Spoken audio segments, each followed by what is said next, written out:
بسم اللہ الرحمن الرحیم۔ شروع کرتا ہوں اللہ کے نام سے جو بڑا مہربان اور نہایت رحم والا ہے۔ روایت ہے کہ 700 برس پہلے اصفہان میں ایک مسجد بن رہی تھی۔ کام تقریباً ختم ہو چکا تھا اور کاریگر چھوٹے چھوٹے آخری کام کر رہے تھے۔ ایک بوڑھی عورت کو وہاں سے گزر ہوا، وہ اچانک کھڑی ہو گئی اور مسجد کے مینار کی طرف اشارہ کر کے کہنے لگی کہ میری نظر میں ٹیڑھا نظر آ رہا ہے۔ کاریگر ہنسنے لگے تو بڑے مستری نے کہا کہ خاموش، جلدی سے ایک لمبی اور مضبوط لکڑی لاؤ اور چند مزدور اکٹھے کرو۔ جب کچھ مزدور لکڑی لے آئے تو مستری نے کہا کہ اب اس کو مینار کے ساتھ لگاؤ اور دکھا دو۔ اور سارا وقت مستری اس ضعیف خاتون سے پوچھ رہے تھے کہ اب مینار سیدھا ہوا کہ نہیں۔ چند منٹ بعد وہ بوڑھی بولی کہ اب سیدھا ہو گیا ہے مینار، اور دعا دے کر چلی گئی۔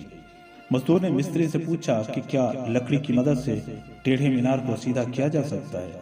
مستری نے جواب دیا کہ نہیں، لیکن ایسا کر کے غلط افواہ کا راستہ ضرور روکا جا سکتا ہے۔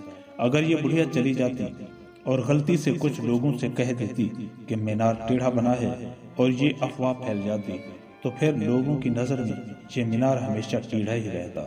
لیکن میں نے ایک لکڑی اور کچھ دھاگوں کی مدد سے اس مینار کو ہمیشہ کے لیے سیدھا کر لیا ہے۔